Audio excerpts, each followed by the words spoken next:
Hello everyone, welcome back to the Chef Singh channel. This video is about chemicals, right?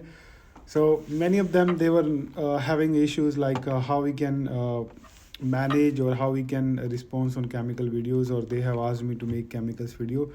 So I will be helping you to understand the chemical, the what are the best way you can handle the chemical or you can use the chemicals in your kitchen. So let's look at this screen, right? So there are mainly three types of main way you can handle the chemicals, right? Or the chemical works. The first is manual cleaning and sanitization. So manual cleaning means when you work in a kitchen, you use different tasks. You use chopping boards, you use benches, you use different pots, pans, and everything. So that is a manual cleaning and sanitization. So there are big pots or the equipments which you cannot put in a dishwasher, so you manually have to wash them. And many people are asking question that in case they don't have the dishwasher in their restaurant, so what they need to do is, so this information is for them. If they don't have the dishwasher, they can wash their items or the utensils by their hands with the hot soapy water.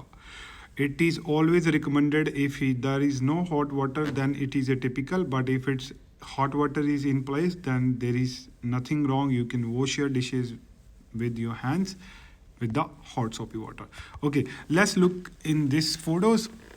So manual cleaning sanitization, what we can do is, so always when we handle the garbage bin or we throw the waste outside, we use cleaning and sanitization.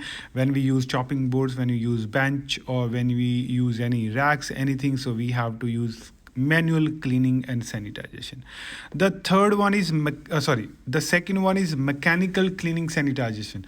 So which means every restaurant has got the dishwashers, so where we always put glass, like glass dishwasher we have, utensil dishwashers we have. So all the commercial dishwasher, we wash the dishes in the that dishwasher, so that is a mechanical cleaning and sanitization. So it already have everything, like it has sanitization, and it has degrease chemicals inside, so which wash the dishes and take out all the dirts and scrubs and nicely clean it and sanitize it. In this, the water temperature is almost about 80 to 89 degree between. It's that hot, so it removes all the scrubs from the dirty equipment. So that is the second one we use it. This is by automatically it can be used, right? And the third one is cleaning in place, right? So cleaning in place is basically what happens. So few items which we cannot put into dishwasher, let's say ice cream machine, or let's say we can't put coke dispensers, or let's say we can't put any espresso machine or the coffee machine, or let's say we can't put any slicers or mashers which are already attached with the equipment. So in that case, we need to do it clean by